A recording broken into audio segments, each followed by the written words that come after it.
Hola, buenas tardes a todos. Un placer estar con todos vosotros otra vez a través de esta plataforma SED Online.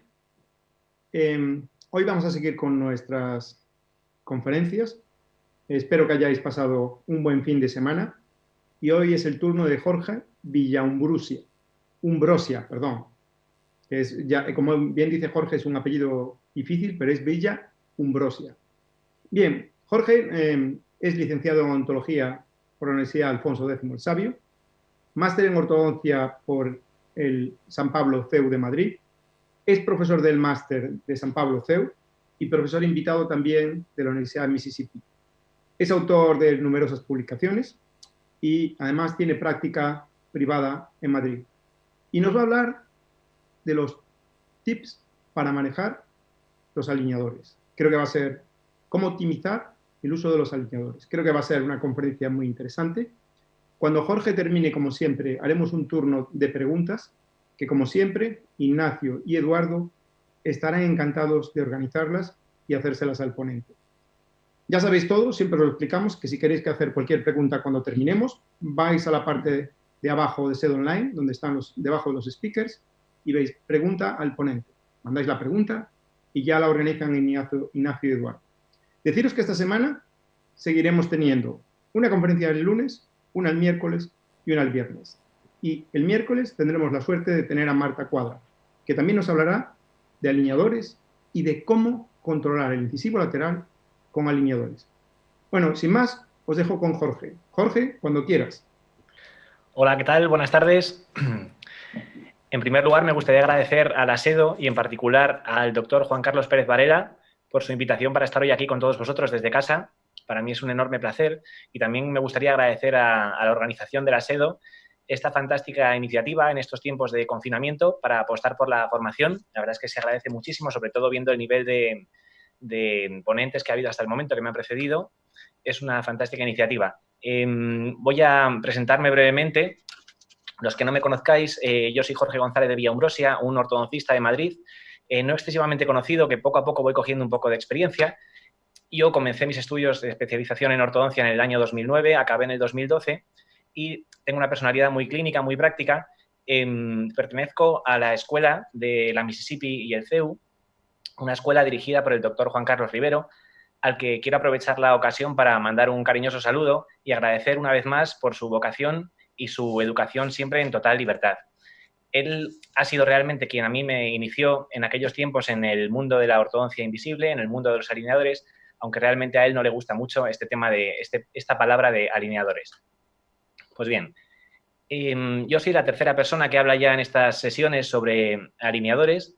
Primero habló Alicia en una charla espectacular. Alicia, bueno, fue mi profesora, mi amiga actual, mi compañera en la universidad, y realmente hizo una charla sobre finalización de casos espectacular que recomiendo que si quien no la haya podido ver, que vaya a la pestaña de histórico porque merece sin duda la pena, porque se aprende siempre muchísimo de ella.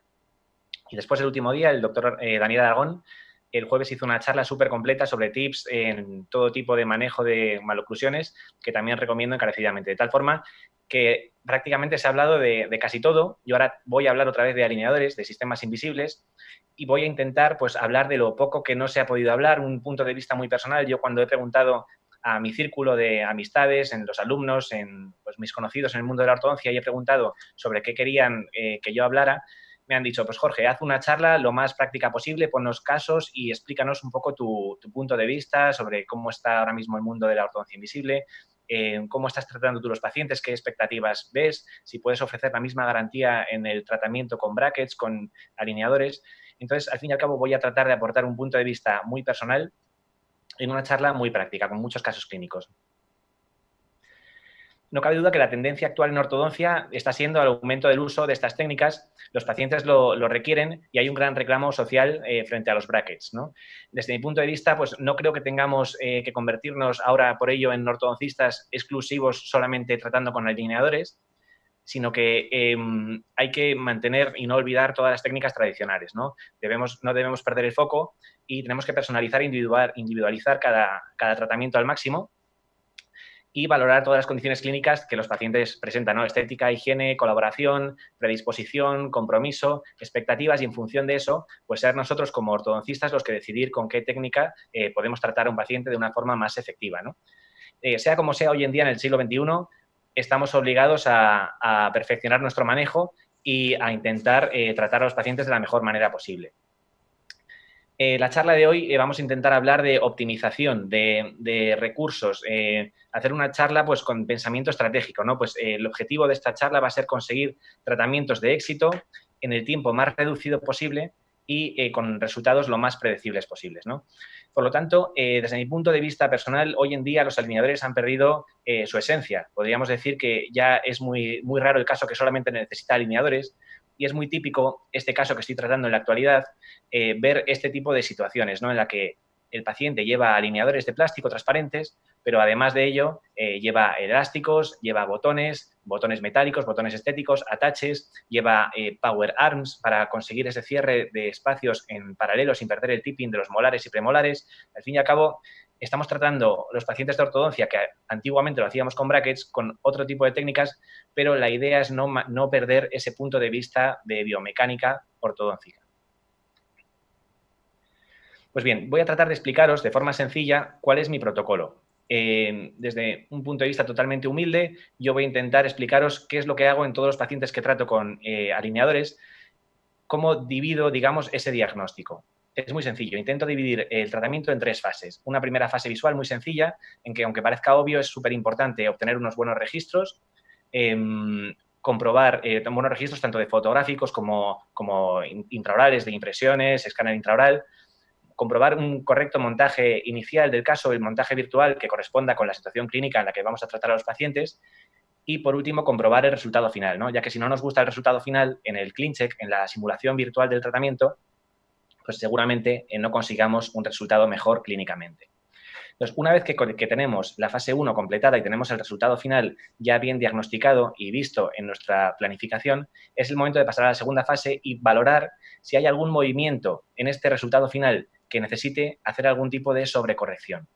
Más adelante explicaré la diferencia que yo encuentro entre sobrecorrección e hipercorrección, pero básicamente hay que detectar qué movimientos van a ser poco predecibles a la hora de tratarlos con alineadores para poder, sobre este modelo final, hacer una sobrecorrección de él. Y una vez, y solo aquí, cuando ya tenemos la posición final determinada, la posición final y la posición sobrecorregida, es el momento de hacer la secuencia de movimientos. Y ahora y no antes, porque de nada nos serviría, sería un trabajo en balde, realizar una secuencia de movimientos antes de determinar la posición final del tratamiento. Así ahorramos esfuerzos y solamente trabajamos una vez, pero con el foco bien puesto en la posición final que queremos conseguir.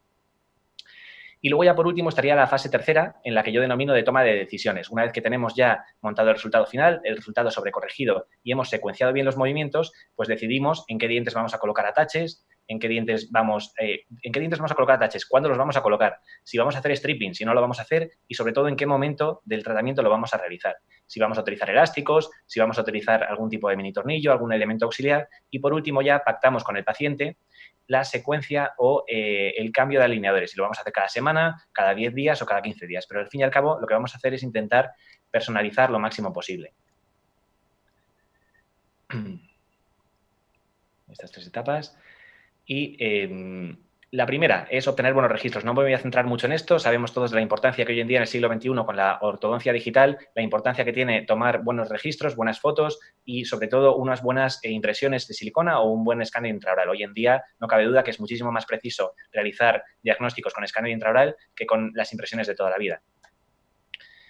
Aunque parezca obvio, es importante comprobar que la situación virtual que nos están montando virtualmente la oclusión coincide con la oclusión clínica del paciente, ya sea en máxima o en céntrica, conviene comprobarlo. Y para ello, ya que estamos trabajando con imágenes digitales, podemos superponerlas de forma sencilla y de tal forma comprobar, tomando como referencia algunas referencias anatómicas, que todo coincide, la línea media, alguna cúspide, para saber que estamos trabajando de inicio desde la posición adecuada.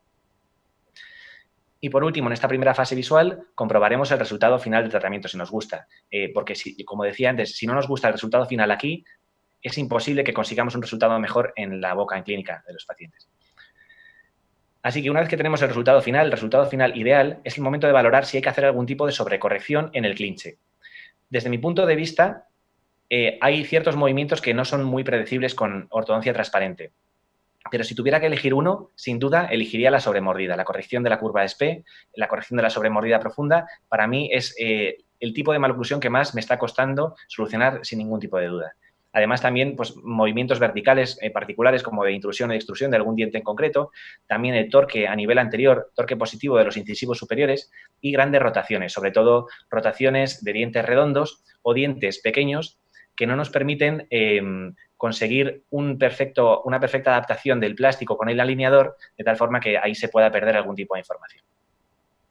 Así que, por ejemplo, os presento este ClinCheck, que es un ClinCheck de mi higienista. Es un paciente con sobremordida aumentada, una curva de SPE, como veis, muy aumentada. El objetivo ideal va a ser corregirlo perfectamente, aplanar las curvas de SPE, pero podemos plantear dos ClinChecks. Un ClinCheck ideal, que es el resultado final que queremos conseguir clínicamente, y un ClinCheck de hipercorrección, donde vamos a obtener, como veis aquí, una tendencia a la mordida abierta.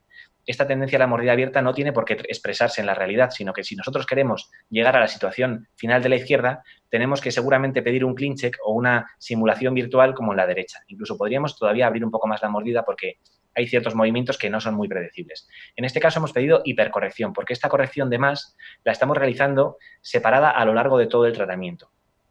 Si hiciéramos sobrecorrección, sería simplemente pedir unos alineadores extra, donde podemos utilizarlos o no en función de cómo hayamos quedado clínicamente. Otro factor que para mí es importante siempre es corregir, sobre todo en casos donde no hay mucho apiñamiento y hay un torque excesivo negativo, me gusta pedir torque de más. Por ejemplo, en la imagen de la derecha podemos ver estos torques que son excesivamente positivos, radiculolinguales, que realmente los pedimos así para trabajar sobre ellos, pero realmente clínicamente se va a producir a lo mejor una situación intermedia entre la imagen de la izquierda y la imagen de la derecha. Si nosotros pedimos un 100% de movimiento, a lo mejor se transmite un 50, un 60, un 70%, un 80% con mucha suerte. Por tanto, siempre hay que pedir en los movimientos poco predecibles más movimiento. Por ejemplo, en rotaciones como estas de incisivos, donde hay gran tendencia a la recidiva, la forma en la que tengo que trabajar es esta. Realizo un diagnóstico inicial y la posición final del tratamiento la pido como en la situación de la derecha. Veis que hay una pequeña sobrecorrección de la pieza 11 con respecto a la 21 que la puedo hacer de la siguiente manera. En este caso no he hecho una hipercorrección, sino lo que he hecho ha sido una sobrecorrección. Me explico. Si vemos aquí la barra de tratamiento, de transcurso del tratamiento, es un tratamiento que tiene 18 alineadores. En la arcada superior tiene 15 alineadores activos, donde vamos a conseguir la perfección absoluta en cuestión de alineamiento de bordes incisales, y luego pido 3 alineadores más extra en función de si los voy a necesitar o no para conseguir hacer esa sobrecorrección de la rotación por si acaso no se hubiera producido al completo. Por lo tanto, tengo mucho margen para pedir alineadores y el hecho de pedir alineadores no me va a garantizar a mí que los vaya a utilizar. Los voy a utilizar o no en función de la situación clínica que me esté encontrando en el paciente. Si llego al alineador 15 y hay un alineamiento perfecto, me quedo ahí y esos 3 últimos alineadores no los utilizaré. Por tanto, voy a explicaros hoy el primer caso de la tarde a propósito de estos conceptos de hipercorrección y demás. Esta paciente es una paciente que yo denomino la típica amiga de las madres. Amiga de las madres porque es la típica paciente que va al colegio y hablan de ortodoncia. Esta paciente ha ido a 3 consultas y en ninguna ha escuchado lo que ella quería oír. Entonces, las madres del cole donde suelo yo trabajar le han dicho, no te preocupes, Jorge, seguro que te dice lo que tú quieres escuchar porque te va a ayudar y fenomenal. Bueno, pues, ¿por qué a esta chica no le gustaba lo que le decían? Pues porque le habían dicho los ortodoncistas a los que había visitado con buen criterio que quizás la pieza 41 iba a ser necesaria hacerle la extracción. Yo coincido con el gran apiñamiento con que es una opción totalmente válida de tratamiento, sobre todo porque es una paciente que tiende a la clase 3, hay un resalte muy disminuido y en el momento en que nosotros intentemos alinear esos incisivos, es muy probable que nos vayamos a una situación de mordida cruzada anterior. Por tanto, coincido con esta paciente, pero esta paciente no quiere de ninguna manera realizarse un tratamiento en el que haya que extraerse ningún diente. Así que, bueno, vemos aquí las arcadas que están ligeramente desarrolladas. En la arcada superior no tenemos mucho margen, que eso nos ha venido muy mal para no poder desarrollar, no tenemos apiñamiento para poder ganar un poco de resalte y todo el apiñamiento está centrado en la arcada inferior. Desde mi punto de vista, la gran ventaja que tenemos al tratar los pacientes con alineadores es que podemos hacer que clean checks tantos como queramos. Podemos hacer setups, como antes hacíamos setups analógicos, pues los podemos hacer virtuales y podemos ofrecer a la paciente una alternativa mostrándole cómo va a quedar haciendo la extracción de un incisivo y cómo va a quedar sin hacer la extracción de un incisivo. Hacemos el estudio completo de todas formas para poder valorar estas opciones, hacemos radiografías, trazamos todos los ángulos, vemos que, bueno, que como es una clase 3 hay ligera tendencia a la retroinclinación del incisivo inferior, pero aún así hay mucho apiñamiento. Entonces, el objetivo que queremos conseguir en este caso, no cabe duda, es el siguiente. Bueno, lo primero es pensar cómo queremos solucionar este apiñamiento. Nosotros, si queremos solucionar el apiñamiento, tenemos, desde mi punto de vista, cuatro opciones. Cuatro opciones que son proinclinación, distalización, expansión y hacer stripping. En este caso, proinclinación lo vamos a descartar porque en el momento en que proinclinemos un poco los incisivos inferiores, como os digo, nos vamos a ir a mordida cruzada anterior. Si hacemos distalización, tampoco lo vamos a descartar porque tenemos una relación de clase 1 ligera a clase 3, tampoco podemos hacer una gran distalización para permitir que haya espacio para que quepa un nuevo incisivo.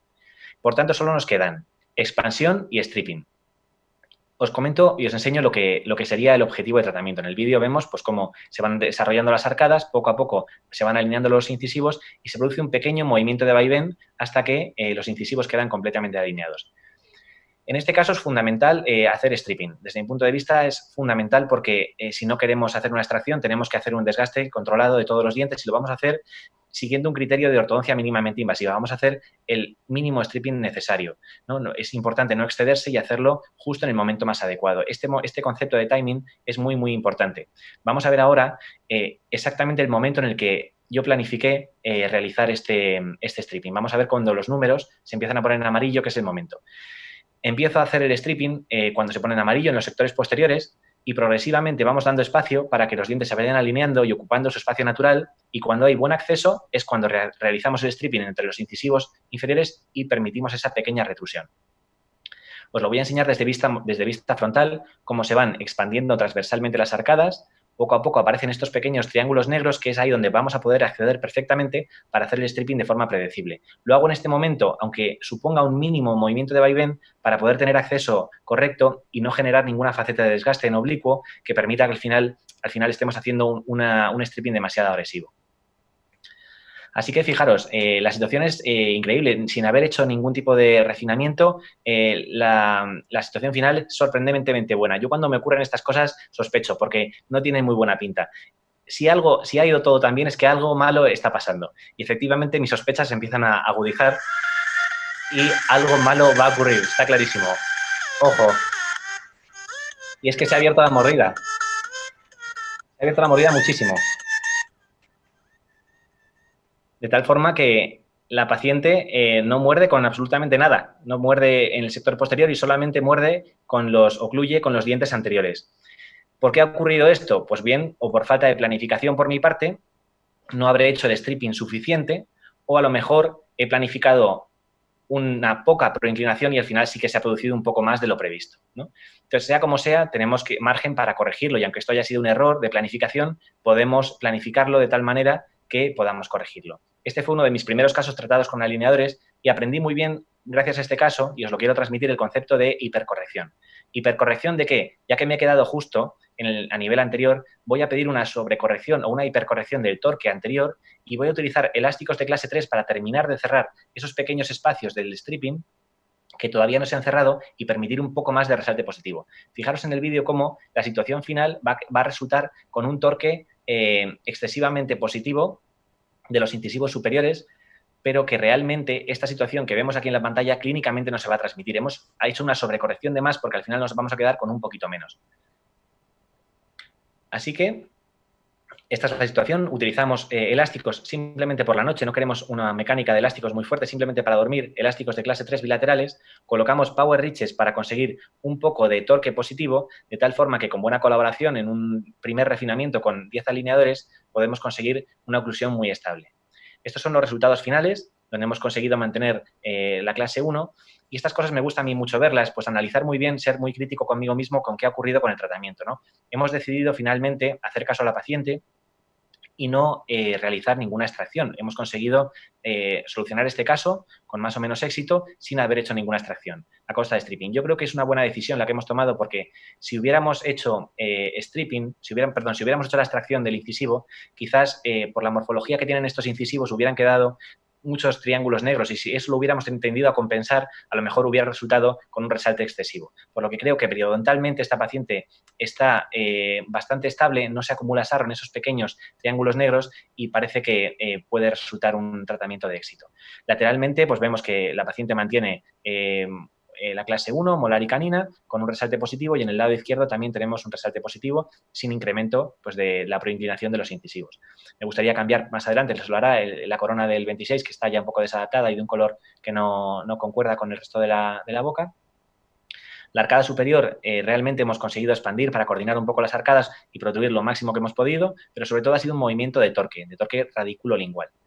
Y en la arcada inferior vemos la situación en la que hemos conseguido obtener buen alineamiento, y desde mi punto de vista totalmente subjetivo, en estos casos veo totalmente necesario la colocación de retención fija en los dientes donde ha habido tanto apiñamiento. ¿Vale? Estos son los cambios faciales a nivel de la sonrisa. La paciente, la madre, está contenta y nos sigue haciendo buen marketing en el colegio.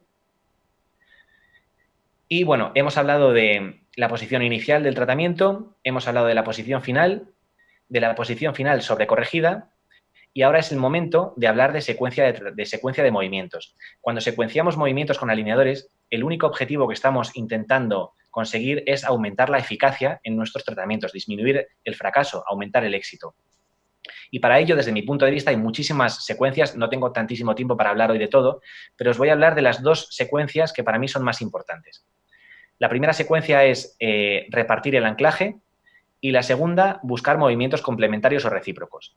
Primero vamos a hablar del anclaje y después de estos movimientos complementarios. Todos sabemos, voy a pasar muy rápido, que cuantos más dientes de apoyo tengamos, más predecible vamos a hacer nuestro tratamiento, de tal forma que en este caso, donde queremos hacer una expansión y una retrusión del frente anterior, si nos apoyamos en molares que no vamos a mover, pues siempre será todo mucho más predecible. Podemos hacer una mecánica en la que nos apoyemos en los molares para mover todo lo demás, y cuando todo lo demás se haya movido, ya incluso podemos mover esos dientes que en un principio no se han movido. Hay que pensar una estrategia para que nuestros casos sean más predecibles. Pues cuantos más dientes de anclaje tengamos, no cabe duda de que vamos a aumentar la predictibilidad. Y de eso se trata en ortodoncia invisible, de predictibilidad, de conseguir que lo que esté plasmado en la pantalla del ordenador se produzca en la realidad clínicamente. Por ejemplo, en casos como estos, donde vienen pacientes a la consulta con implantes, puentes en todo el sector posterior que no queremos modificar porque están recientemente colocados y quiere la paciente mejorar una mejora estética en el frente anterior, podemos apoyarnos en los dientes que no queremos mover para, con mucha predictibilidad, conseguir alineamiento y los objetivos que la paciente desea.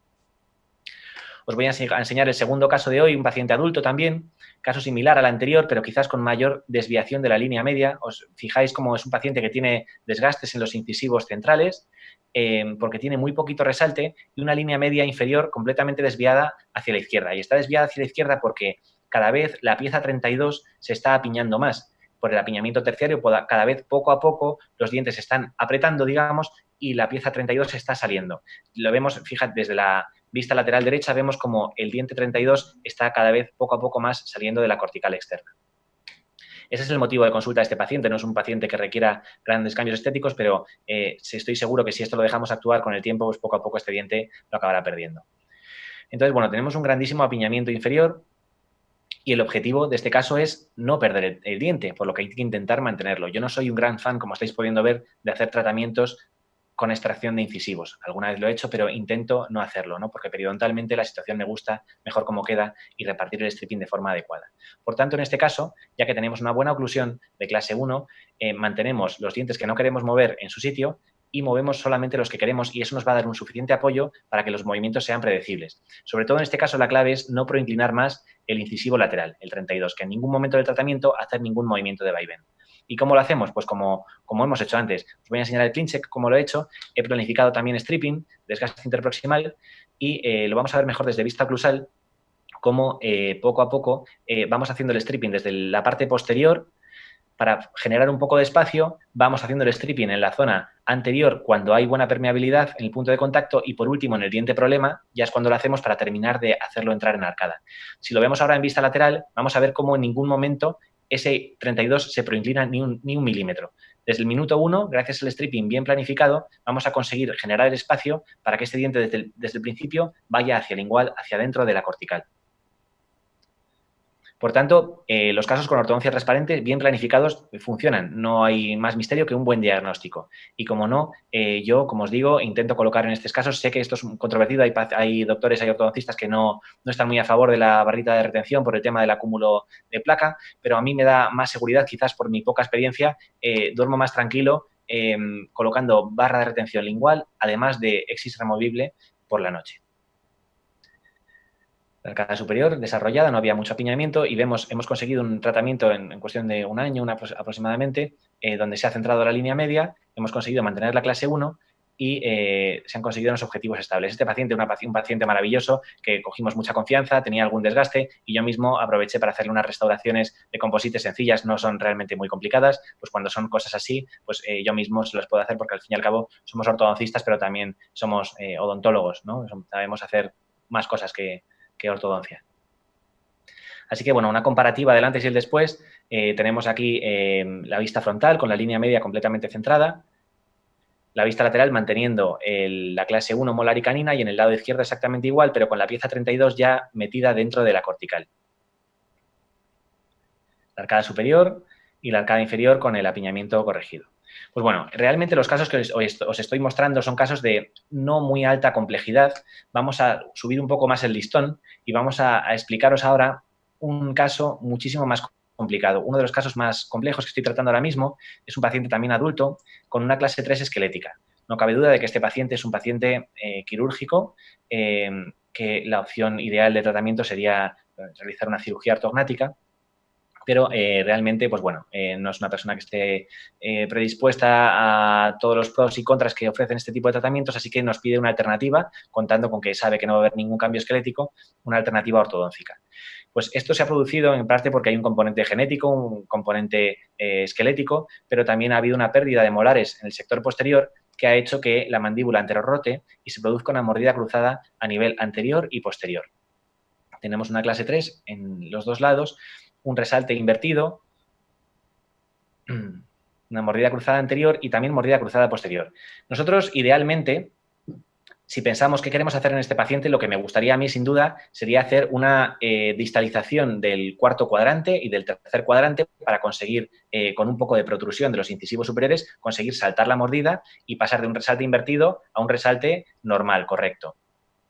Pues bueno, quizás este no es el caso más favorable porque, como estáis viendo, no tenemos ningún tipo de apoyo. Y estamos hablando de anclaje. En esta charla estamos hablando de anclaje como una estrategia para que nuestros tratamientos sean más predecibles. Pues sin duda, este paciente va a necesitar colocarse implantes después de la ortodoncia.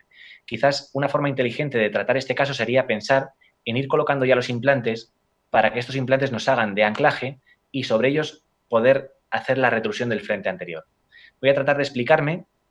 El objetivo que quiero hacer en la vista derecha es hacer una distalización controlada de los premolares inferiores. Entonces, la gran ventaja que tenemos, una de las grandes ventajas de tratar a los pacientes con Invisalign es poder planificar de forma digital y podemos medir exactamente cuánto espacio necesitamos hasta llegar a clase 1 y en función de eso determinar el sitio exacto donde colocar el implante. Yo me comunico con la cirujana y le digo, por favor, Edurne, necesito que me coloque, si es posible, el implante en la pieza 46 a 5 milímetros o a 4 milímetros y medio de donde está actualmente la pieza 45. Y ella me lo coloca, voy dejando que ese osto integre y mientras tanto, como mecanismo, para no perder tiempo, lo que voy haciendo es apoyarme en toda la arcada, ya que no tenemos sector posterior, me apoyo en todos los dientes de la arcada solamente para mover un diente. Esto va a ser eternamente muy predecible, ¿no? De tal forma que conseguimos distalar la pieza 45 y cuando la hemos instalado todo lo que queremos sin mover ningún otro diente más, es el momento de que la cirujana me rehabilite con un implante. El implante ya estaba puesto, pero pone la prótesis sobre el implante y de ahí tomamos nuevas impresiones para poder hacer con mucha más garantía y más apoyo y más anclaje la retrusión del frente anterior. En el lado izquierdo, aquí lo vemos, pues primero se instala el 5 sin ningún tipo de apoyo y una vez que tenemos el 5 en su sitio, ponemos el implante y empezamos a recluir el 4, el 3 y luego todo el sector anterior. En el lado izquierdo tenemos una situación mucho más favorable y es que ya teníamos el 5 en una posición en clase 1 premolar, de tal forma que desde el minuto 1 podemos colocar el implante ya en la posición adecuada y empezar a hacer la distalización secuencial. Primero el 4, luego el 3 y luego ya todo el sector anterior. De esta forma vamos a aumentar la predictibilidad. De tal forma que nosotros podemos ir planificando la colocación de implantes, más o menos suelen tardar aproximadamente 3 meses en osteointegrar, mientras vamos haciendo pequeños movimientos y cuando se han osteointegrado utilizamos unas coronas provisionales. Os voy a enseñar en detalle cómo va transcurriendo el tratamiento. Este es el momento en el que hemos distalado solamente un diente, la pieza 45. Cuando lo hemos distalado por completo, colocamos el implante provisional con corona provisional, empezamos a distalar el 4 y distalamos el 3 y el frente anterior. Aún falta todavía un poquito de torque y un poquito de diastema por cerrar, que ahora con el confinamiento la paciente está con los últimos alineadores. En el lado izquierdo también colocamos el implante con la corona provisional y comenzamos a hacer la retrusión de forma mucho más controlada, sin efectos adversos. Estos son pacientes que tienen ya desgastes, son tratamientos multidisciplinares, donde tienen muchos desgastes a nivel anterior y sobre todo aquí en este premolar el paciente necesitará coronas de recubrimiento total, en onlays, pues lo que sea necesario para rehabilitar correctamente, ¿no? El caso es aprovechar los recursos para que el tratamiento ortodóntico sea lo más predecible posible. Esta es la evolución desde vista frontal, como teníamos una mordida cruzada anterior con clase 3 esquelética, poco a poco se va descruzando la mordida hasta que finalmente conseguimos un resalte positivo, todavía a expensas de rehabilitar y hacer un tratamiento con prótesis restauradora para estos desgastes. Conseguimos un resalte positivo desde vista frontal y en vista lateral también hemos conseguido corregir la mordida cruzada anterior y posterior. Muy bien, hemos hablado de la sobrecorrección y estamos todavía hablando de secuencia de movimientos. Hemos hablado del anclaje como una alternativa a la estrategia para aumentar la predictibilidad en estos tratamientos y desde mi punto de vista, otra secuencia muy importante es a la hora de tratar a los pacientes con alineadores es intentar buscar movimientos complementarios. Me explico, intentar buscar movimientos que ayuden, un movimiento ayude a que se exprese el otro. Por ejemplo, en casos como este de clase 2, se va a producir una distalización de los dientes posteriores y, si puede ser, producir una proinclinación de los dientes anteriores. Esto es muy favorable en clases 2, división segunda, ya que el movimiento de distalización posterior refuerza el movimiento de protrusión anterior, ¿vale? Entonces, el alineador se estira y hace que estos movimientos sean más predecibles. Sobre todo, estamos disminuyendo el uso de aparatología auxiliar.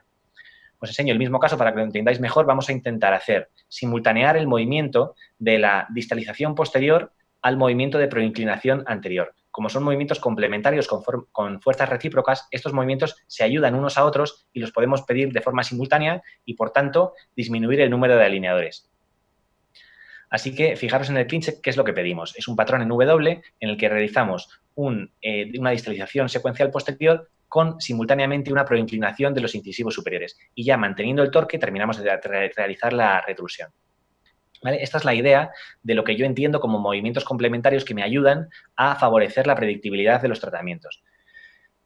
Este caso es el mismo que os he enseñado el ClinCheck, una clase 2 completa bilateral, un caso complejo para tratarlo con brackets, pero quizás en este caso en concreto pienso que la mecánica con alineadores puede ser favorable. Esta mecánica la explico en mi perfil de Instagram detenidamente. Yo suelo colocar en estos casos de clase 2, intento que el paciente colabore con elásticos, por supuesto, y le pongo dos botones en el 6, un botón en el 6 y otro en el 7, no porque vaya a utilizar los dos, porque vaya a utilizar un doble elástico, sino porque eso me permite jugar con el vector de fuerza del elástico, un vector más horizontal, un vector más vertical, y me permite, en función de cómo vaya clínicamente el paciente, decirle que se vaya poniendo el elástico al 6 o al 7 indistintamente.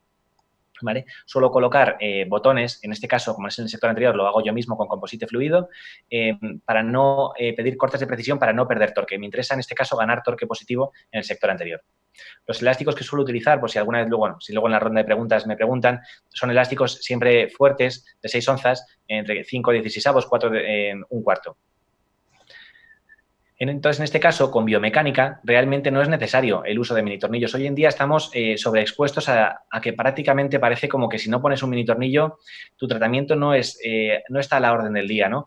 Nos estamos olvidando un poco de la biomecánica y nos estamos centrando solamente en lo que es a lo mejor más espectacular de cara a la galería en redes sociales. Yo, desde mi punto de vista, prima más la biomecánica que tratamientos muy espectaculares que no son quizás mínimamente invasivos. tal forma que con una buena biomecánica y sentido común podemos obtener, sin ningún tipo de aparatología auxiliar más que unos elásticos, conseguir tratamientos de éxito como estos, convertir una clase 2 completa en una clase 1, sobre todo porque tenemos una situación favorable. Hemos hecho una distalización con proinclinación. No sé si me explico. Hay casos que no son tan favorables en los que vamos a hacer una distalización, pero no vamos a hacer una proinclinación, como es el caso este. Este es uno de los casos, sin duda, más difíciles que yo he tratado con alineadores, en el que es una clase 3 esquelética, donde si yo me planteara una clase 3 completa, si os fijáis aquí en el lado derecho, si yo me planteara distalar completamente la arcada inferior, eso tendría un efecto rebote, como hemos explicado, de proinclinación de los incisivos. Si proinclinamos aquí los incisivos en el sector anterior e inferior, nos iríamos seguro 100% a una mordida cruzada anterior. Por lo tanto, en este caso, no podemos hacer una distalización, tenemos que hacer una distalización sin proinclinación. Así que en este caso sí que sí, yo diría que es necesario el uso de mini tornillos. En este caso, porque queremos hacer una distalización en bloque sin ese efecto complementario de la proinclinación de los incisivos. ¿Vale? Repito el clinch para que veáis, porque en la arcada superior es curioso, porque en este caso vamos a hacer en la arcada superior distalización con proinclinación para abrir espacio para la pieza 16, pero en la arcada inferior vamos a hacer una distalización sin proinclinación. Fijaros en la arcada inferior cómo se distala sin que el incisivo se proincline, y en la arcada superior se distala, es un caso muy, muy completo. Utilizamos elásticos, utilizamos anclaje directo e indirecto, coloqué una cadeneta de aquí, un elástico intramaxilar desde un botón al mini tornillo y poco a poco, un caso largo, conseguimos obtener estos resultados. Teníamos mordida cruzada posterior y teníamos tendencia también a la mordida cruzada anterior. Pues pasamos con un buen diagnóstico a una situación de clase 1 sin haber hecho una extracción y hemos controlado muy bien el torque de los incisivos, habiendo hecho un diagnóstico pues, con sentido común. Este es el resultado final de antes y después. Listo ya, esta es la parte ortodóntica lista para rehabilitarse con prótesis sobre implantes. Tenemos aquí el resalte positivo, la línea media centrada y los espacios preparados para una rehabilitación futura con implantes. Otra alternativa, hablando de movimientos complementarios, podríamos hablar también de casos particulares de intrusión-extrusión. Sabemos todos que en este caso, por ejemplo, que vamos a tener que hacer una gran extrusión de este canino. En los tratamientos con alineadores, la extrusión es el movimiento menos predecible, sin duda, por el hecho de que cada vez el alineador va a estar fabricado en una posición más incisal y si no tenemos un buen atache, un buen agarre que atrape el alineador al diente, es posible que ese diente se quede un poco más arriba y no consigamos llevarlo al plano cruzal. Por tanto, es bueno pensar en movimientos complementarios para facilitar la predictibilidad de estos tratamientos. Por ejemplo, en este caso, es favorable que queremos hacer una extrusión del canino, pero como tenemos la sobremordida aumentada, podemos simultanear el movimiento de tal forma que podemos pedir la extrusión del canino simultáneamente a la intrusión de los incisivos superiores. Fijaros aquí como el canino se extruye, pero simultáneamente se está corrigiendo la sobremordida. Entonces, en este caso, debemos pedir aparatología auxiliar, debemos pedir microtornillos, pues desde mi punto de vista no, porque podemos valernos de nuestra biomecánica, de movimientos recíprocos que nos van a ayudar a que estos movimientos se puedan producir más efectivamente. Fijaros cómo poco a poco, haciendo un cambio de alineadores cada 2 semanas, el tiempo que sea necesario, con calma, poco a poco el canino se va extruyendo, poco a poco va alcanzando la línea del plano oclusal hasta que finalmente conseguimos un correcto engranaje. Este es el resultado final. Este caso a lo mejor lo conocéis de algún congreso, del congreso en Málaga que hubo en septiembre. También lo expuse. Y por último voy a hablaros de este último caso. Este es un caso que a lo mejor también me lo habéis visto en un webinar hace poco. Es una paciente adulta que acude a la consulta y no acude a la consulta del ortodoncista, sino acude a la consulta del implantólogo. ¿Y por qué viene a la consulta del implantólogo? Porque quiere rehabilitar el sector posterior. Es una paciente de aproximadamente 60 años de edad que perdió hace muchísimo tiempo sus molares inferiores y quiere rehabilitar para poder tener oclusión en el lado izquierdo, como es lógico. Pues bueno, el cirujano le ofrece una posibilidad de hacer una extracción de los 2 molares y colocar 4 implantes, pero antes de realizar esa opción, que sería ya irreversible, pues a la desesperada pues me pregunta si creo que hay alguna posibilidad de que ortodóncicamente podamos salvar los 2 dientes superiores, los dos molares, ¿no? Pues ante eso, pues bueno, es un caso desde luego muy, muy, muy complicado y necesitamos hacer un estudio, valorarlo todo muy bien, pero en principio vamos a intentarlo porque no hay nada que perder, siempre se podrán quitar más adelante. Entonces, analizamos el caso bien y podemos observar que, como es lógico, una paciente de 60 años de edad tiene desgastes, tiene pequeño problema periodontal y, como es lógico también, pues tiene ya pequeños trabajos hechos, ¿no? A lo largo de su vida, pues tiene aquí hay un halo metálico que nos hace sospechar de que pueda haber un implante, que efectivamente confirmamos que tiene ya un implante en la pieza 15, en un lado donde tenemos clase 2 completa, una clase 2 completa que es estable y que en principio no queremos modificar porque ya no vamos a poder instalar la arcada superior y periodontalmente tampoco queremos miselizar la arcada inferior. En el lado izquierdo tenemos una clase 1 y el problema que tenemos es fundamentalmente protésico. No tenemos espacio protésico para rehabilitar la arcada inferior. Las arcadas oclusales están ligeramente comprimidas y nos encontramos con un incisivo inferior supernumerario. Un incisivo inferior supernumerario que, contra todo pronóstico, nos va a venir hasta bien. Ahora os explicaré por qué. Por el tema de la clase 2 nos va a venir bien para que el resalte no quede excesivamente aumentado. Es una paciente braquifacial con clase 2 y los incisivos en norma prácticamente con respecto a su base ósea. Una de las ventajas fundamentales es, al tratar a los pacientes con este sistema, es que podemos analizar y diagnosticar de forma digital. Podemos ver a la paciente desde diferentes vistas, que eso a veces clínicamente nos cuesta mucho, y podemos medir muy bien de forma muy precisa. En este caso podemos medir exactamente cuál es la cantidad de intrusión que querríamos realizar idealmente, ¿no? Y en la arcada inferior, efectivamente, vemos que hay un incisivo inferior supernumerario que nos lo marca aquí con un 32S de supernumerario. Y, como os decía, vamos a hacer un clean check, una simulación virtual del tratamiento, donde vamos a colocar los molares en la posición ideal. Vamos a alcanzar otra vez el plano oclusal. Es un clean check muy poco realista, pero ya me encargaré yo, o eso intentaré, de que estos dientes acompañen al alineador.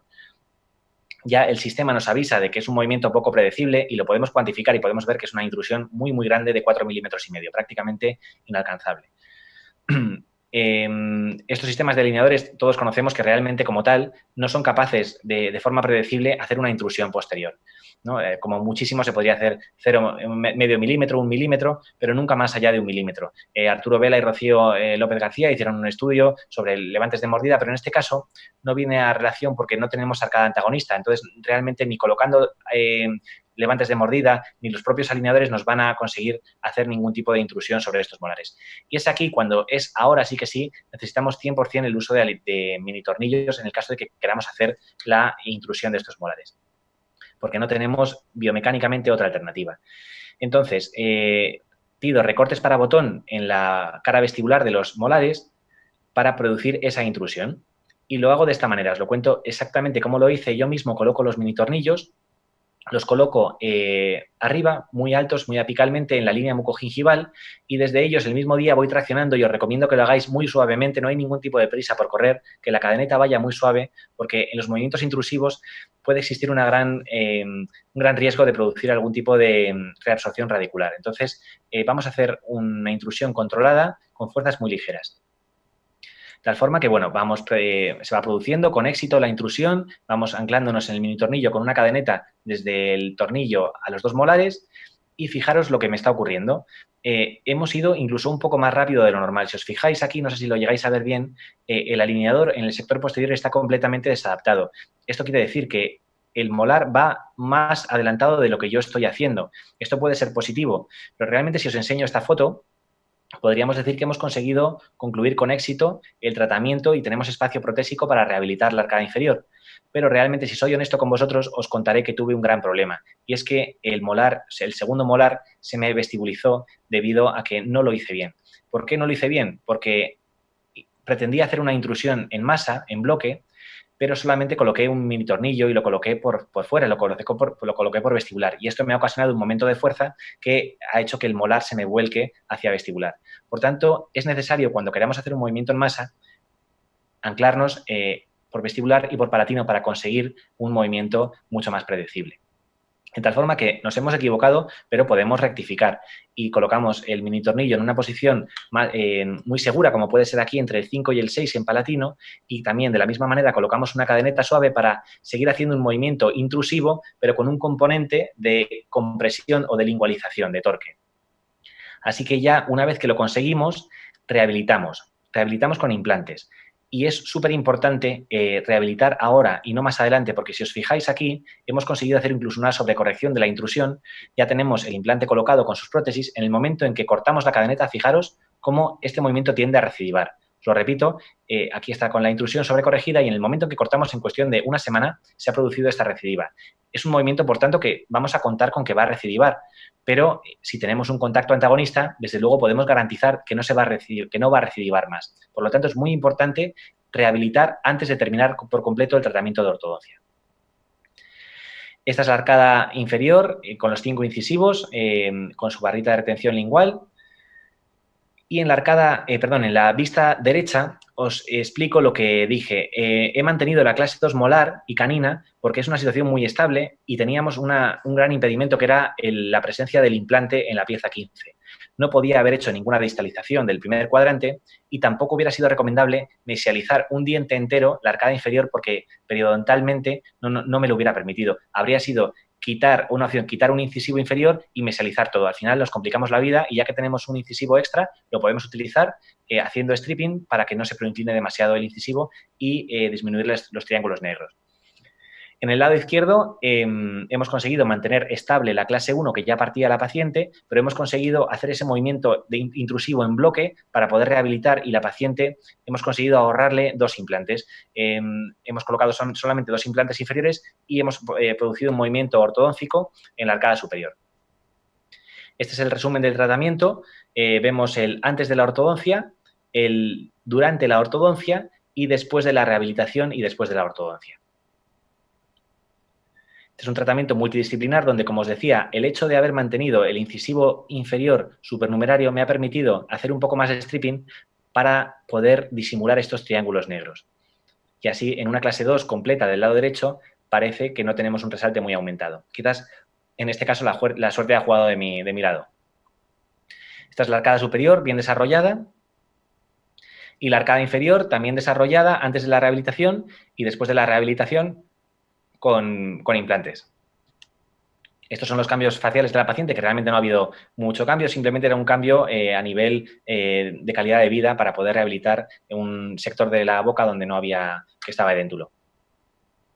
Esta es la radiografía inicial que trajo la paciente, porque también es una paciente que consultó a otros especialistas y finalmente después del tratamiento ya le hicimos nosotros una digital con los implantes realizados y después de la ortodoncia finalizada. Este es el antes y el después de la radiografía. Y, en principio, este ya sería el último caso. Me voy a adelantar a las posibles preguntas que me pueden decir ahora, me pueden transmitir mis compañeros Eduardo e Ignacio, sobre lo que yo creo que necesita apoyo visual, si me preguntáis, porque son preguntas que me suelen hacer mucho en la universidad mis alumnos o compañeros por redes sociales, en Instagram, pues me preguntan, lo primero, si pongo minitornillos o no. Y la respuesta es que sí, pero que depende, que desde luego no soy un ortodoncista que a todo ponga minitornillos. Intento ponerlo con sentido común.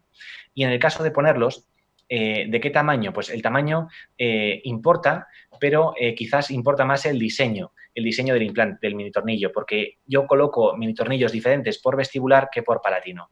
Me explico. Utilizo en palatino unos minitornillos más largos que en vestibular, sobre todo por el diseño del cuello, que me permite contar con un mayor espesor de la mucosa palatina y, por tanto, una mejor inserción. Sea como sea, pues bueno, las medidas que suelo utilizar como una especie de receta de cocina, aunque realmente no lo hacemos siempre igual, pero por lo general en vestibular suelo utilizar unos mini tornillos de 8 a 10 milímetros de largo y en palatino un poco más largos, de 10 a 12 milímetros, en ambos un diámetro de 1,8 milímetros. También me preguntáis, ¿cuál es la zona más segura para su colocación? En el caso que viene a relación, en el caso de la intrusión posterior, en el caso de que vayamos a colocar mini tornillos en el sector posterior, ¿cuál es la zona más segura? Pues yo diferenciaría en colocar los mini tornillos por vestibular o colocar los mini tornillos por palatino. Por vestibular no hay excesivo riesgo, excepto la ubicación del seno maxilar, donde hay que tener especial cuidado para no realizar ninguna perforación, y suelo utilizar como línea de referencia la línea mucogingival, porque me gustaría colocarlos cuanto más arriba posible, pero al colocarlos en mucosa alveolar podríamos tener problemas de inflamación, infección, que el mini tornillo quede embebido dentro de la mucosa, y la línea mucogingival todavía es una zona donde la inserción primaria es muy buena y me permite una buena estabilidad. Estos mini tornillos los coloco yo mismo, en principio no los derivo al especialista.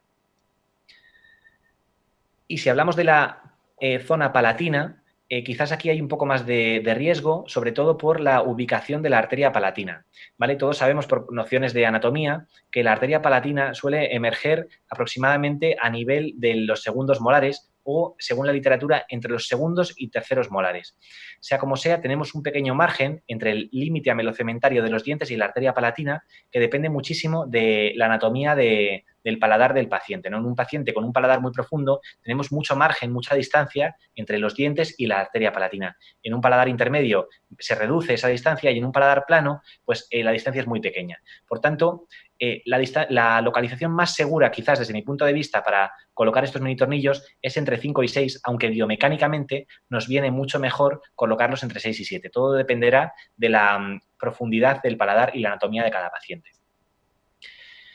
Por último, y como conclusiones, me gustaría, pues bueno, simplemente recalcar que la ortodoncia, tanto con alineadores como con brackets, lo importante no es realmente cómo hacer las cosas, sino lo importante es el diagnóstico, es gastar muchísimo tiempo en la planificación. Es la clave, es lo que nos diferencia de cualquier otro trabajador. Gastar muchísimo tiempo y observar cada detalle. En ortodoncia invisible, desde mi punto de vista, el mejor ortodoncista es el que más tiempo gasta realizando clean checks y gastando muchísimo tiempo de nuestro tiempo libre en planificar perfectamente este tipo de tratamientos. Desde el punto de la segunda conclusión es la biomecánica. No nos podemos olvidar de los principios básicos de ortodoncia. Esto nos va a ayudar a realizar tratamientos sin abusar de elementos auxiliares, ¿no? Mini tornillos sí, mini tornillos no. Pues no es una respuesta clara, pues sí, depende, ¿no? Pero cuando es estrictamente necesario. Yo me pongo en el punto de vista de los pacientes y me gustaría llevar un mini tornillo siempre que sea necesario, no para siempre que no lo sea. No sé si me explico correctamente. Y por último, es sentido común. Es, al fin y al cabo, realizar una ortodoncia mínimamente invasiva con honestidad y mirar siempre por el bien de los pacientes. Por último, ya simplemente me queda agradecer, esta es la parte que más me gusta porque, bueno, me gustaría mencionar a todas las personas que para mí han sido importantes en mi vida, a todos mis profesores, pero en concreto quiero mencionar a dos que son César Ventureira y Alicia Mejía, que para mí han sido mis ídolos, mis mentores, a los quien tengo mucho que agradecer. Luego he tenido otros muchísimos profesores igual de buenos, un montón de amigos por el camino, y en concreto quiero agradecer a una persona muy especial para mí, que es Carmen Fernández Gao, por todo su apoyo y toda su ayuda en estos momentos. Y por último también felicitar a Juan Carlos Rivero por su ayuda incondicional, por darme la oportunidad de hoy estar en la universidad, de avanzar, de crecer y de evolucionar en estos tiempos tan difíciles donde hay tantas técnicas y ya uno no sabe bien por dónde ir. Muchísimas gracias a todos, la verdad que ha sido todo un placer, una experiencia única estar hoy en la SEDO con todos vosotros. Podéis seguirme y preguntarme cualquier tipo de duda, o bien ahora con los moderadores, o bien privado por las redes sociales. Estaré dispuesto a contestar sin ningún tipo de problema. Creo que lo primero que tenemos que hacer es felicitarte a ti. Como buen alumno de un buen sitio de formación, el ser agradecido es de ser bien nacido. Y creo que has puesto de manifiesto todos tus profesores, algunos de ellos ya han pasado por aquí, sí, y marcan un poco tu escuela, que siendo muy joven has presentado casos muy interesantes y sobre todo creo que lo has presentado con mucho sentido.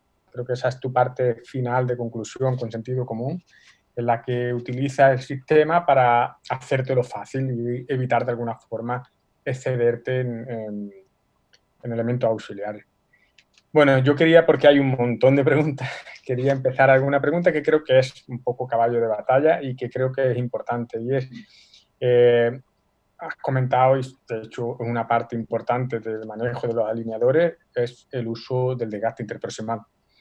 Y quería que nos diera un poco tu experiencia, qué técnica utilizas, qué sistema concreto, fresas, discos, un poco como hacernos una especie de pequeño resumen de esa parte importante, que además conflictiva y que para algunos es un poco como una línea entre el bien y el mal, ¿no? Sí, totalmente. Pues muchísimas gracias, Eduardo, por la pregunta. Pues realmente hoy en día el stripping es fundamental en los casos de ortodoncia porque raro es el caso que no tenga ningún tipo de discrepancia de Bolton y necesitemos realizar algún tipo de ajuste interproximal para poder cuadrar, digamos, todas las piezas del puzzle, ¿no? Yo os voy a dar mi escasa experiencia profesional. He intentado hacer el stripping con todas las técnicas posibles que hay en el mercado y ahora mismo lo estoy haciendo de una manera muy concreta. Yo os explico mi evolución. Yo empecé cuando era estudiante, pues muy cauto. Hacía todo el stripping con tiras interproximales, tiras de pulido. Lo que pasa es que aquello se convertía en un drama porque el paciente sufría mucho, yo no conseguía hacer todo el que quería, al paciente le era muy desagradable y al fin y al cabo, pues bueno, en el momento en que tocabas un poco la papila ya empezaba a sangrar y no hacía una cita de stripping, una cita agradable para mis pacientes. Entonces pensé en cambiar.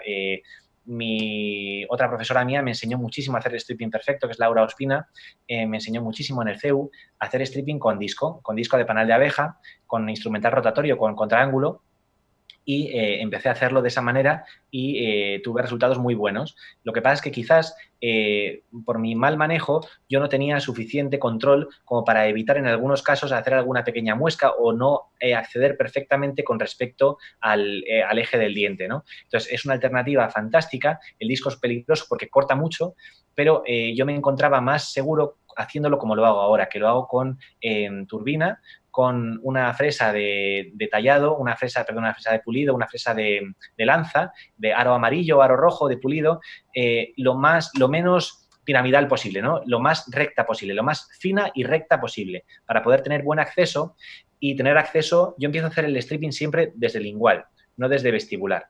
Y hago el stripping desde lingual, pero desde gingival a oclusal. O sea, me meto desde la tronera, muy poco a poco, desde gingival a incisal. Y voy primero, hago una pasadita por lingual, luego por vestibular. Y el hecho de manejar la turbina, que pesa menos y es mucho más manejable que el contraángulo con el disco, me permite, como digamos, más agilidad a la hora de conseguir más destreza y un stripping lo mejor posible hecho, ¿no? El mejor stripping es el que parece que no se ha hecho. Conseguir dar una anatomía al diente que no tenga unos grandes ángulos rectos, conseguir hacer una anatomía del diente exactamente igual que de la que partíamos, pero con el tamaño mesiodistalmente un poco más reducida. Entonces, desde mi punto de vista totalmente personal y subjetivo, yo actualmente estoy haciendo stripping con turbina, con fresas de lanza, muy finitas porque me permiten, ya te digo, acceder desde lingual, desde vestibular, en zonas donde tengo poco acceso. Utilizo muy bien también una fresa que se llama la fresa de Sheridan, es una fresa muy finita también para acceder el stripping entre los premolares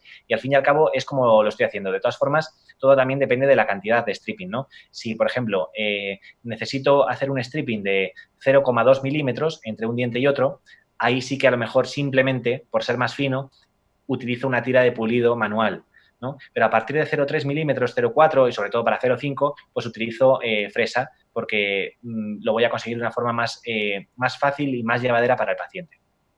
No sé si respondo a... Bueno, sí, solo quería hacerte una pequeña puntualización antes de ya que te pregunte, Ignacio, acerca del stripping.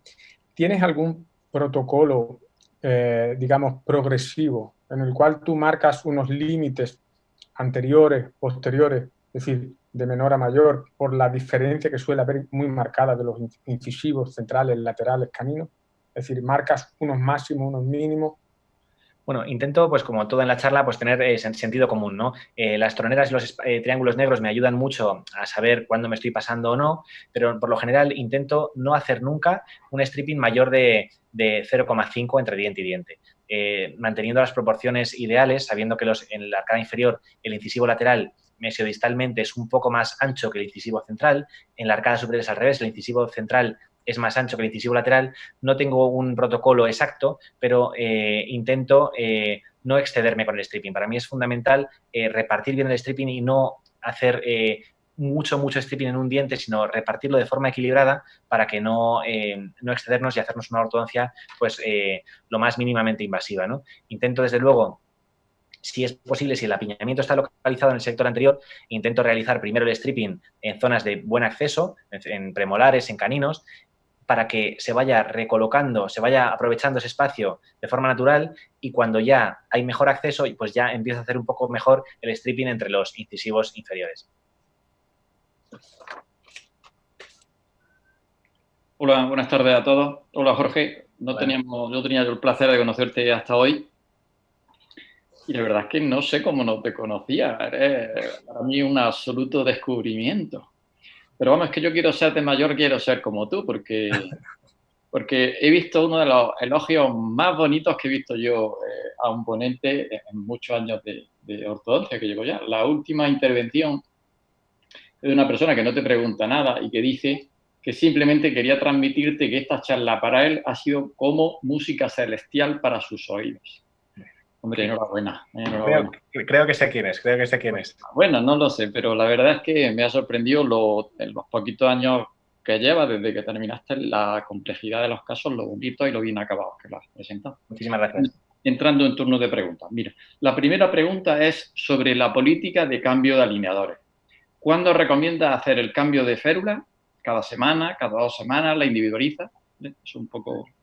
Muy bien, pues sí, es una pregunta muy interesante porque realmente, pues bueno, hemos visto de todo, ¿no? Si nosotros nos dejamos llevar por opiniones de líderes de opinión, realmente sabemos que, bueno, que con alineadores todavía no hay evidencia científica fiable que nos haga llevar unos protocolos 100% fiables, ¿no? Nos estamos dejando de guiar por lo que nos dicen las casas comerciales como Invisalign o la que sea y sus líderes de opinión. Antes realizábamos el cambio de alineador cada 15 días de forma rutinaria y todo el mundo hacíamos lo mismo. Pero un buen día, sin haber cambio en el material, se nos dijo a todo el mundo que había que hacer el cambio cada semana. Entonces, esto a mí me dio muchísimo que pensar, ¿no? ¿Cómo es posible que no ha cambiado nada y ahora todo el mundo vamos de 2 semanas a 1 semana? Pues bueno, yo intento, desde luego, personalizar al máximo posible los tratamientos, ¿no? Soy bastante conservador en la política de cambio de alineador y no corro demasiado, no te lo voy a engañar. Sigo haciendo el cambio cada 2 semanas, sobre todo al principio. Empiezo siempre todos mis casos haciendo el cambio cada 2 semanas para dar, digamos, un poco de calentamiento, que se vaya inflamando el ligamento periodontal, que se vaya produciendo la activación celular para el movimiento dentario. Y conforme el paciente va demostrando que es colaborador, voy haciendo un cambio progresivo. Empiezo cada 14 días, luego cada 10 días y luego ya cada semana, ¿no? Pero de todas formas, bueno, conviene puntualizar, ¿no? Si es un caso de movimientos muy poco predecibles, lo que hago es, desde luego, aumentar el uso de alineadores. Si es un caso de una extrusión muy grande de un diente, pues le digo al paciente que no se cambie el alineador, que se lo cambie cada 2 semanas. Si son movimientos muy, muy, muy predecibles, como podrían ser a lo mejor un cierre de diastemas por lingualización, a lo mejor en ese caso sí que está indicado hacer el cambio de alineadores cada 7 días. O si es un caso de dificultad intermedia, donde hay bastantes alineadores y tampoco nos interesa alargar muchísimo el tratamiento para luego no estar justos de tiempo en las etapas de refinamiento, pues podemos ir haciendo el cambio cada 10 días. Al fin y al cabo, yo intento personalizar al máximo e individualizar.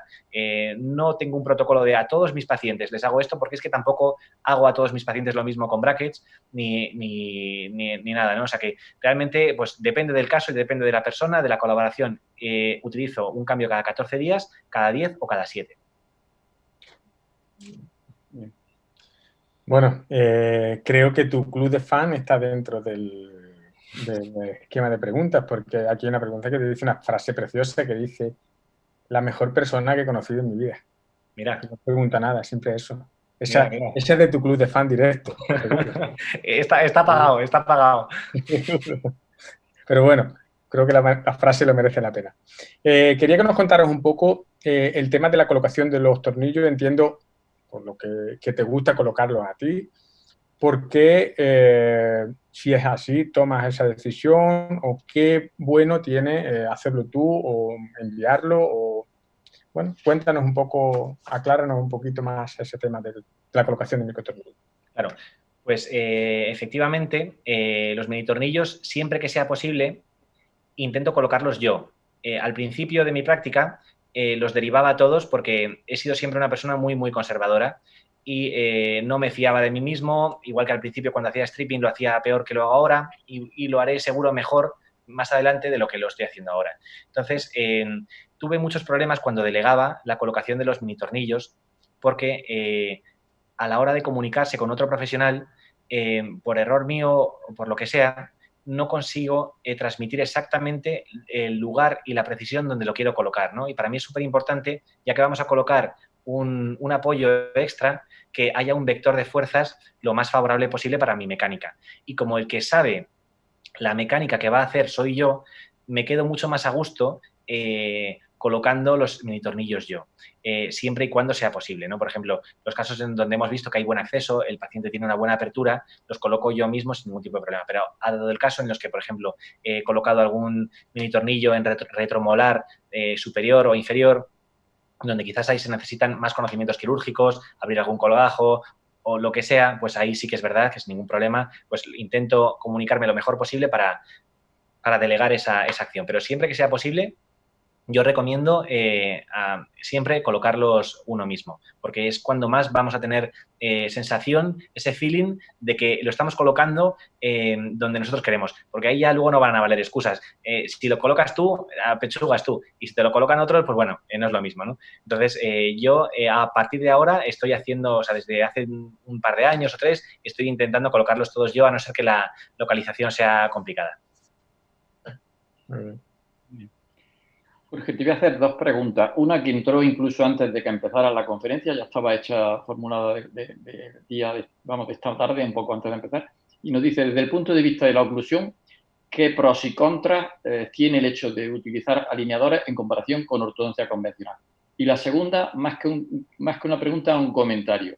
Referente, me parece que ha sido a una de las primeras diapositivas que ponía, con varios aditamentos en el uso de alineadores transparentes.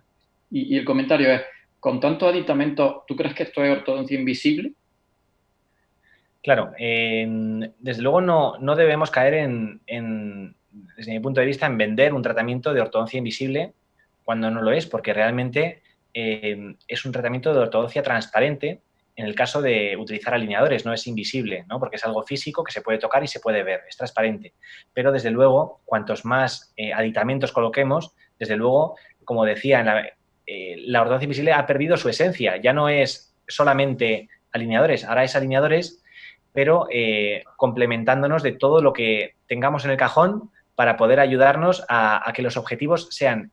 Mi objetivo fundamental es conseguir ofrecer la misma garantía de éxito con alineadores y con brackets. Entonces, para ello, si solamente yo mismo me pongo un límite que es solamente utilizar alineadores, es muy probable que no consiga todos mis objetivos, ¿no? Entonces, no hay que temer a utilizar aparatología auxiliar porque está permitido, no hay nadie que nos diga que no. Entonces, hay que pensar en colocar alineadores y cuantos menos auxiliares, pues mejor, sentido común. Pero si hay que utilizarlos, pues habrá que utilizarlos, ¿no?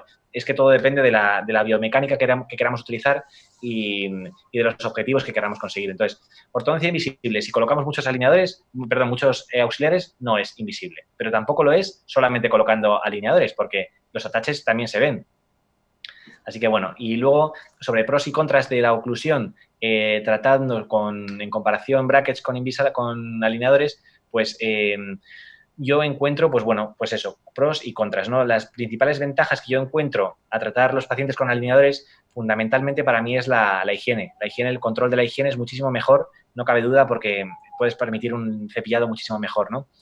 También el anclaje, el poder ser selectivo y poder mover los dientes que quieres y los dientes que no. La comodidad también es un factor también a tener en cuenta.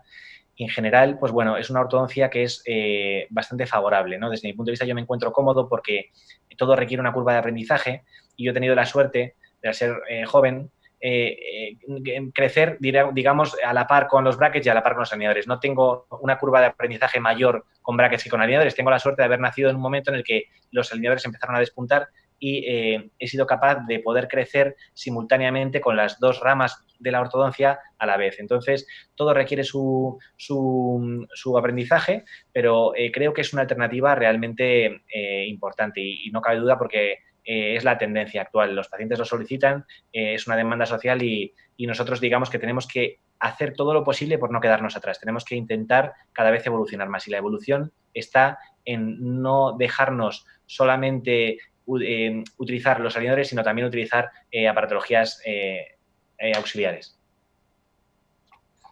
Muy bien. Bueno, yo creo que te estás defendiendo bien,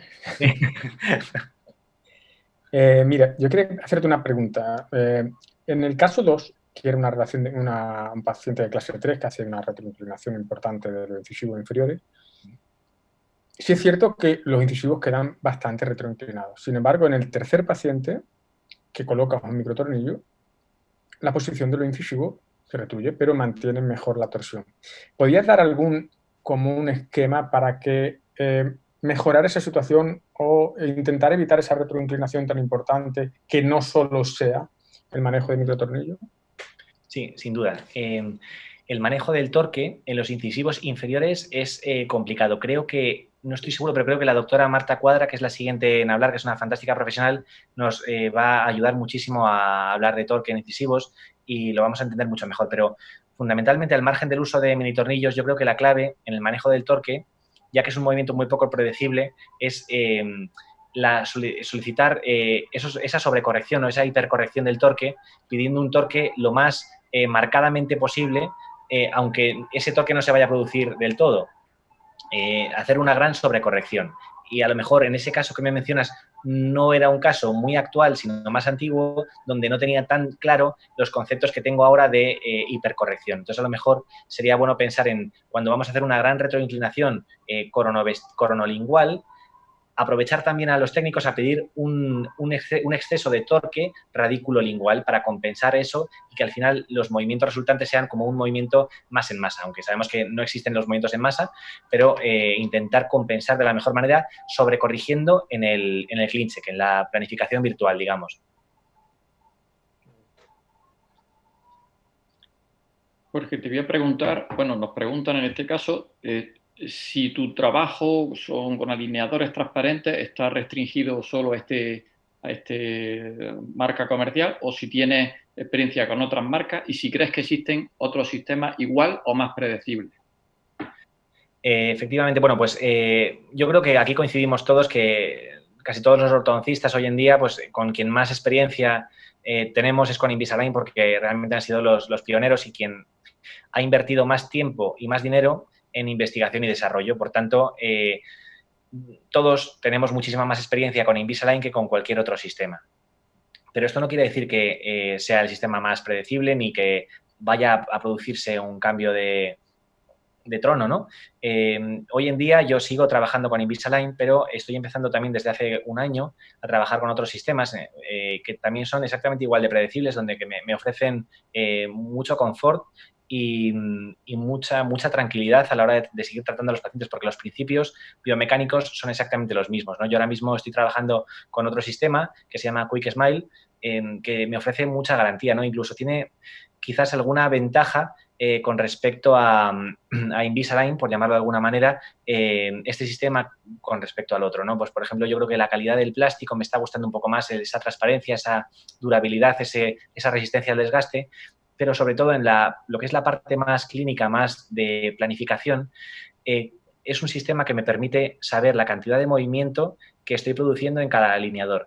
Con Invisalign, nosotros en la pestaña de movimiento dentario, de evolución del movimiento, perdón, podemos ver el movimiento total que se produce en cada diente, el movimiento acumulado, pero no podemos ver exactamente en cada alineador la cantidad de movimiento que estamos haciendo y yo creo que eso es bastante útil porque hace que los tratamientos puedan ser más predecibles y secuenciar más los movimientos, ¿no? Hacer primero una rotación y luego una extrusión, por ejemplo, y saber exactamente el alineador lo que está haciendo, ¿no? Entonces, son no tengo ningún vínculo comercial, o sea que lo digo en total confianza, es una alternativa muy, muy útil. Yo estoy contento. Esa misma demanda, ese mismo comentario que hace, lo hacía Alicia Mejía en su presentación sobre la posibilidad de incorporar sistemas que hicieran un ofrecimiento de la escala dinámica de movimiento en cada uno de los alineadores. Sí. Bueno, te voy a hacer una pregunta que voy a intentar reunir varias que tocan el caso de la intrusión, que entiendo que ha llamado la atención por el gran movimiento de intrusión que genera, que de alguna forma has tenido en cuenta el pronóstico periodontal, es decir, te has cuestionado otras opciones, puesto que hay una bolsa periodontal importante, de haber tallado algo más, no haber sido quizás tan agresivo o tan arriesgado en ese movimiento. Sí, entiendo perfectamente la pregunta y seguramente tenga pues, toda la razón. Pues realmente, pues bueno, eran unos dientes con pronóstico desfavorable. O sea, la idea inicial era extraerlos, ¿no? Había bolsa periodontal, como dices, y lo que se planteó es intentar salvarlo. Y si no se podía, con un consentimiento informado, la paciente asumía que estábamos haciendo una ortodoncia heroica y que sin ningún tipo de problema, pues habría que extraer los dientes y colocar 4 implantes. Pero lo que hicimos fue trabajar con una periodoncista muy buena que nos fue controlando el caso cada 2 meses, iba haciéndose mantenimientos, iba controlando muy bien con una serie periapical exactamente si había, con control de placa, pues si había algún tipo de inflamación que pudiera hacer que esa bolsa aumentara, pero haciendo fuerzas ligeras y llevando un tratamiento lo más sensato posible, parece que, no sé si me he detallado mucho en la panorámica final de antes y después, pero no parece que haya una gran pérdida ósea entre la comparativa del inicio con el final. De todas formas, bueno, son dientes que desde luego no son unos dientes, pues bueno, que ya no son unos dientes jóvenes, ya llevan 60 años en boca y desde luego, pues bueno, es una alternativa a al menos intentar no colocar 4 implantes de golpe, ¿no? Pero desde luego que hay que tener mucho cuidado periodontalmente cuando hacemos un movimiento tan agresivo. Hubiera sido una opción súper válida hacer un pequeño tallado plusal y reducir, en vez de a lo mejor hacer una intrusión de 4,5 milímetros, hacer una intrusión de 3 milímetros y el resto repartirlo. Me parece totalmente sensato. Yo creo que en ese sentido iba la pregunta, ¿eh? Sí, de todas sí, formas, también a mí me ha llamado la atención de que en la panorámica el defecto no era tan grande al final del tratamiento. Sí. Nos movemos de caso. En este caso la pregunta es para el caso de clase 3 y nos pregunta el compañero Borja, en el caso de compensación esquelética de clase 3 con edentulismo posterior, ¿contemplaste la posibilidad de colocar implantes también en arcada superior para aumentar la dimensión vertical del paciente posterior rotando la mandíbula y facilitando así la compensación de la clase 3 esquelética? Sí, hubiera sido también una opción totalmente válida. Lo que pasa es que, bueno, quizás ahí no me encuentro tan cómodo en ese tipo de situaciones porque no tengo todavía experiencia en unos casos como estos. Pero, a ver, al faltar tantos dientes, fue una mecánica que la contemplé, pero preferí estar dentro de mi zona de confort. O sea, que hubiera estado perfectamente válida esa opción, sin ningún tipo de problema, pero preferí hacerlo de esta forma que me daba a mí, de forma particular, un poco más de seguridad. Pero tiene todo el sentido aumentar la dimensión vertical posterior para producir una posterorrotación y con eso ayudar a la corrección de la clase 3 y llevarlo a clase 1. Es totalmente válido también este diagnóstico. Bueno, vamos a intentar ya ir resumiendo un poco. Mira, ahí quería en esta pregunta unir 2 cosas. Una, un poco que lo has dejado ahí, lo has esbozado, era un poco el manejo de los elásticos y lo enlazamos con una pregunta en concreto y es, en el protocolo de distalización, ¿en qué momento y cómo utilizan los elásticos? Es decir, elástico en general y directamente en el protocolo de distalización, ¿en qué momento utiliza y cómo utiliza los elásticos? Vale. Bueno, es una pregunta muy amplia, voy a intentar ser muy conciso. Utilizo elásticos con alineadores y suelo utilizar los elásticos de fuerza fuertes, ¿no? De 6 onzas aproximadamente, siempre que utilizo elásticos de clase 2 o de clase 3 para un problema anteroposterior. Juego con elásticos de 5/16 o de 1/4. Son elásticos grandes, pero también son de fuerza de 6 onzas, ¿no? También utilizo elásticos pequeños para hacer a lo mejor extrusiones en columpio, elásticos de 3/16. Utilizo todo tipo de elásticos, la verdad, en función del movimiento que quiera conseguir.